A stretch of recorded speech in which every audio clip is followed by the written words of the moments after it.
Hundreds of people packing two separate meetings in St. Charles. One to learn more about a proposed data center. The other meeting about the EPA's work to clean up contamination. Both are in the same area of St. Charles near the Elm Point well field where the city gets its drinking water. Our Laura Bacheski was there for both. She's live in St. Charles with the very latest on those neighbors' concerns. Fill us in, Laura.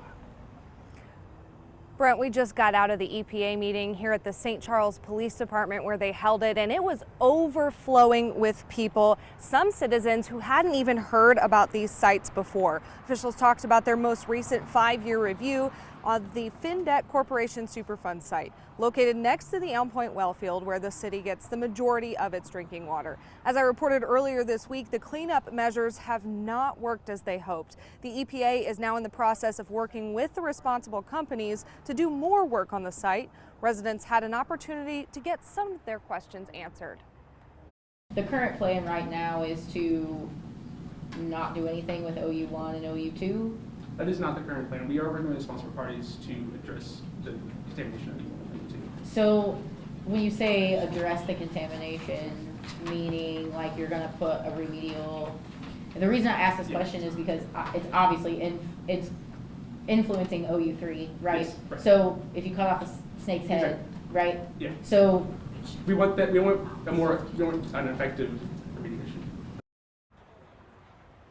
And right before the EPA meeting, hundreds of people packed the Foundry Arts Center for an open house to get a closer look at a proposed data center that, if approved, would border the Findet Superfund site and the well field. Right now it's being called Project Cumulus, and we still don't know which company the data center would be for. On a fact sheet handed out tonight, a statement from the city said the city is exploring ways to use this project to bring new clean water sources to the community. This could eliminate the city's reliance on contaminated wellheads.